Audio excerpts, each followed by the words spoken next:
नमस्ते। मैं professor doctor Sushil Kumar Sharma, Jyoti Vidyapeeth women's university Jaipur, faculty of Ayurveda science, BA MS second year, रसशास्त्र एवं भेषज कल्पना विषय। इस विषय में रत्न वर्ग के बारे में आपको पढ़ाने जा रहा हूँ। रत्न वर्ग में मैं आपको हीरक, प्रवाल, मुक्ता, वैदूर्य, पुष्पराग, नीलम आदि रत्नों के बारे में बता चुका हूँ। अब आपको गोमेद रत्न के बारे में बताने जा रहा हूँ। इन रत्नों को आप धारण करें तो भी ये रोगनाशक होते हैं, औषधि के रूप में ग्रहण करें तब भी ये रोगनाशक हैं। इस प्रकार से इनका उपयोग करें। ये ग्रहों के अनुसार ग्रह बाधाओं को दूर करते हैं, उस अनुसार इनका भी धारण किया जाता है।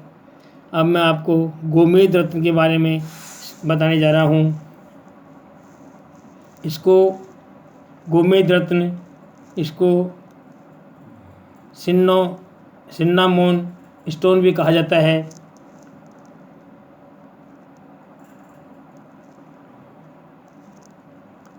जिरकन भी कहा जाता है। रत्न वर्ग में है। नाम संस्कृत में गोमेद है, हिंदी में गोमेद है, अंग्रेजी में इसको सिन्नामोन स्टोन कहते हैं,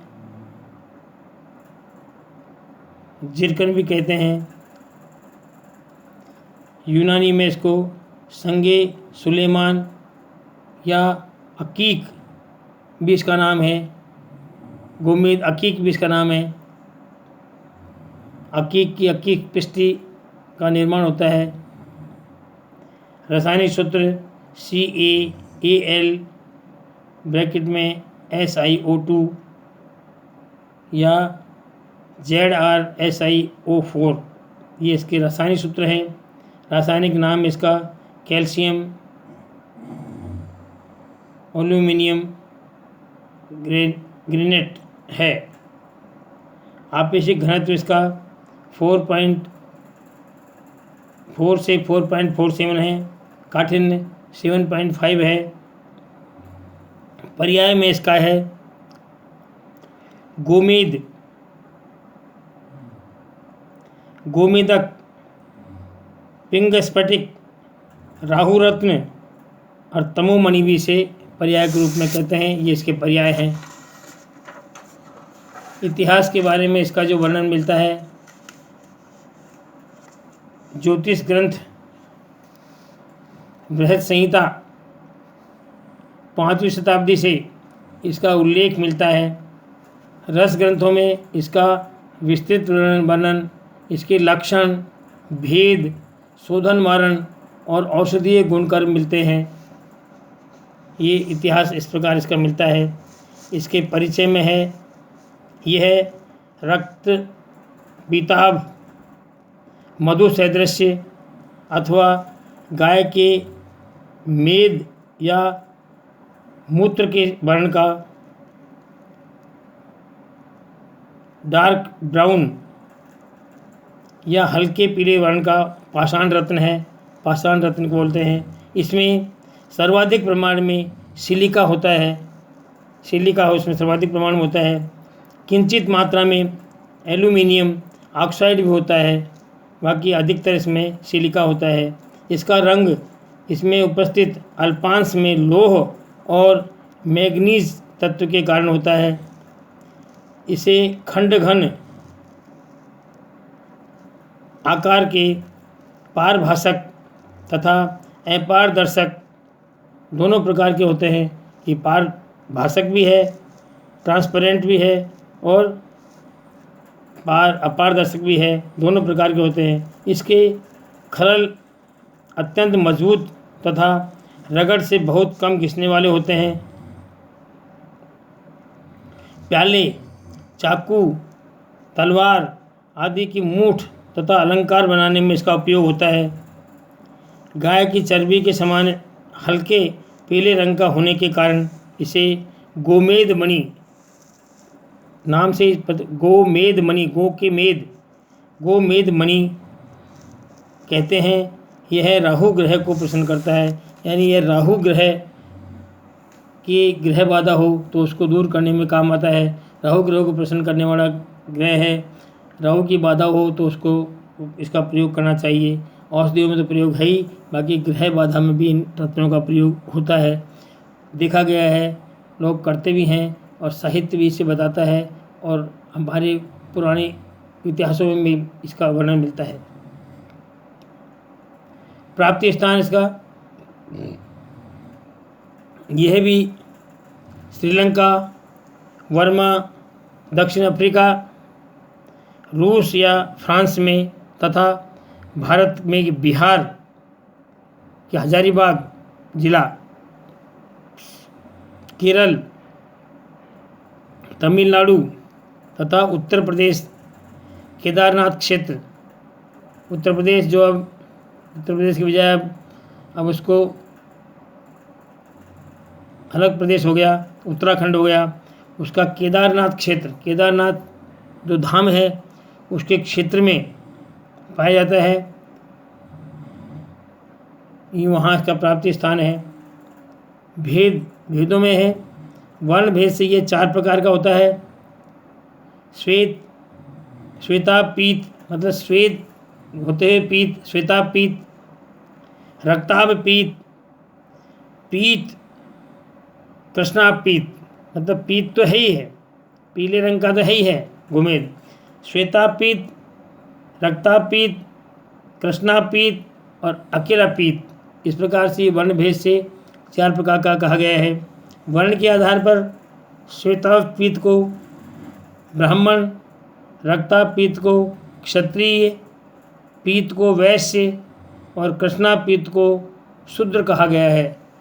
तो इसको जाति के हिसाब से ब्राह्मण, क्षत्रिय, वैश्य और शूद्र इसमें भी शास्त्रों में वर्णित किया गया है।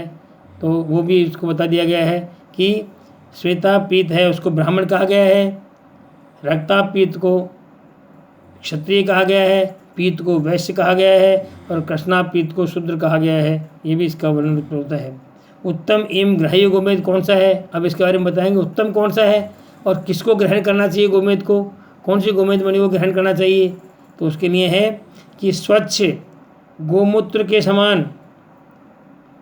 समान हो, वर्ण वाला, निर्मल, स्निग्ध, समान आकार का, भारी, दल रहित मतलब कोई परत नहीं हो, उसमें किसी प्रकार की परत नहीं हो, दल रहित हो, कोमल और चमक युक्त, इन 8 गुणों वाले गोमेद श्रेष्ठ होता है, यानी इसको ग्रहण करना चाहिए। 8 गुणों से युक्त हो। कौन कौन से 8 गुण होंगे इसमें कि एक तो स्वच्छ हो, गोमूत्र के समान वर्ण वाला हो, निर्मल हो, स्निग्ध हो, आकार में समान हो, भारी हो, दल रहित हो, कोई परत नहीं हो उसमें, दल रहित हो, कोमल हो, चमक युक्त हो। इन 8 गुणों से युक्त गोमेद को श्रेष्ठ माना गया है और उसी गोमेद को ग्रहण करना चाहिए चिकित्सा के लिए और धारण करने के लिए, दोनों कामों के लिए उसी गोमेद को ग्रहण करना चाहिए। ठीक है। अब आपको आगे इसके लिए बारे में कि त्याज्य गोमेद कौन सा है, ग्रहण करने वाला तो गोमेद ये हो गया। अब ऐसा कौन सा गोमेद है जिसको अपन त्याज यानी त्याग दें, ग्रहण नहीं करें। उसके लिए बताया गया है कि कांतिहीन, जो गोमेद कांतिहीन हो, जिसमें कोई कांति नहीं हो, हल्का हो, भारी नहीं हो, हल्का हो, खुरदरा हो, चिकना स्निग्ध नहीं हो, चपटा हो, गोल नहीं हो, परतों वाला हो मतलब दल रहित नहीं हो, दल हो उसमें परत वाला हो, प्रभाहीन, कोई किसी प्रकार की चमक नहीं हो उसमें, प्रभाहीन हो, तथा पीले वर्ण के कांच की तरह दिखने वाले गोमेद को अशुभ माना गया है और ऐसे को त्याज्य माना गया है। उसको त्याग दें, इसको अशुभ माना गया है और इसका त्याग कर देना चाहिए। अब इस गोमेद का शोधन के बारे में बताया गया है कि शोधन कैसे करते हैं। गोमेद शोधन के लिए है कि गोमेद को नींबू स्वरस में दौला यंत्र विधि से 3 घंटे तक शोधन करने से गोमेद शुद्ध हो जाता है। तो इसकी एक ही विधि है। आज भस्मों में तो धातुओं में और इनमें तो कई प्रकार के शोधन करने की विधि बताई है, लेकिन रत्नों में शायद करीब करीब शास्त्रों में एक ही विधि शोधन की, एक दो विधि मारने की बताई गई है। तो शोधन की पहली विधि इसकी क्या है कि गोमेद को नींबू रस में दौला यंत्र विधि से 3 घंटे तक शोधन करने से, दौला यंत्र विधि से, तो ये बिल्कुल शुद्ध हो जाता है, शोधन हो जाता है। अब इसके मारण की प्रक्रिया में है कि गोमेद का मारण कैसे करेंगे, भस्म कैसे बनाएंगे।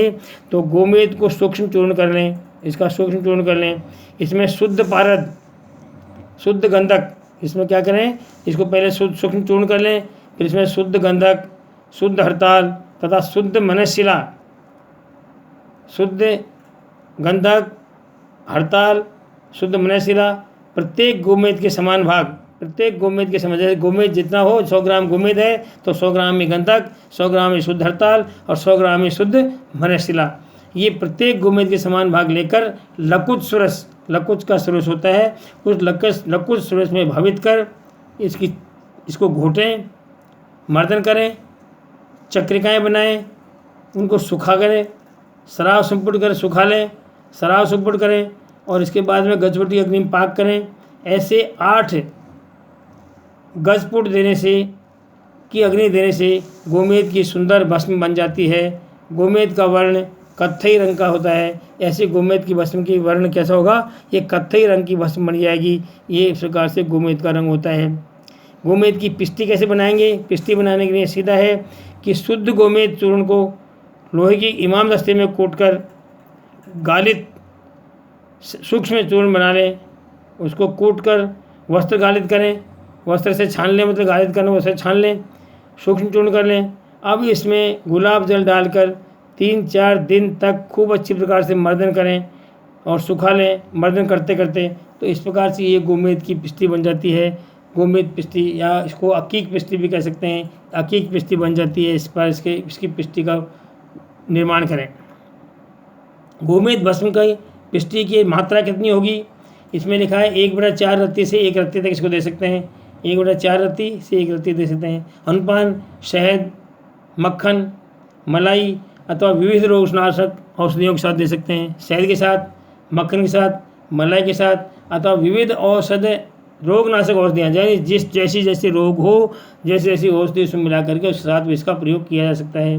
गुणकर्म में है, ये रस में अम्ल है तथा गुण में उष्ण है। रस में अम्ल है, गुण में उष्ण है। यह कफ, पित्त और क्षय तथा पांडु रोग नाशक है। कफ का, पित्त का और क्षय का नाश करती है, पांडु रोग का नाश करती है। एवं दीपन है, पाचन है, रुचिवर्धक है। दीपन पाचन के साथ रुचि वर्धन करने वाली है, रुचि को बढ़ाने वाली है। त्वचा के लिए हितकारी है, त्वचा के को सुंदर बनाती है तथा बुद्धिवर्धक होती है, बुद्धि को बढ़ाने वाली ये मेद्य है। तो इसका ये प्रयोग है, मेद्य है। धारण करने से ये बुद्धि स्मृतिवर्धक तथा पाप नाशक है। इसको धारण किया जाए तो बुद्धि को बढ़ाती है, स्मृति को बढ़ाती है और ये पाप का शमन करती है। पाप को आपको मान लो आपने किसी जाने अनजाने में कोई पाप कर्म किए हों तो पाप कर्म का भी नाश करती है, ऐसा शास्त्रों में उसका उल्लेख मिलता है। अकीक के गुणकर्म क्या हैं?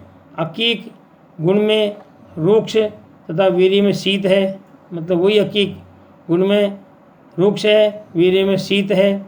यह रक्त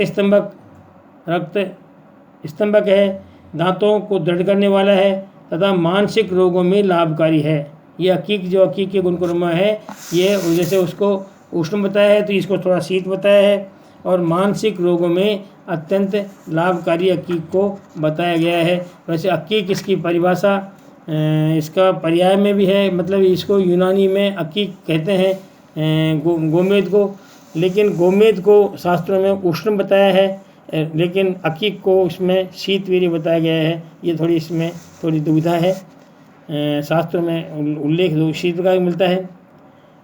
सोने का वर्क डालकर निर्मित अकीक पिष्टी अत्यंत वृष होती है, मतलब सोने का वर्क डाल करके अगर मान लो अकीक पिष्टी बनाई जाए, अकीक की पिष्टी बनाई जाए तो वो अत्यंत वृष होती है, यानी अत्यधिक वाजीकरण होती है। इस प्रकार का वर्णन शास्त्रों में मिलता है। इसके प्रमुख योगों में है नवरत्न राज मृगांक रस, नव रत्न राज मृगांक रस इसका प्रमुख योग है। रत्न भागोत्तर रस का इसका प्रमुख योग है। इस प्रकार के इन योगों को निर्माण करके और अकीक पिष्टि या गोमेद के बारे में आपको वर्णन बताया गया है। इसका प्रयोग करें और तत्त रोगों में इसका प्रयोग करके रोग का नाश करें। धन्यवाद।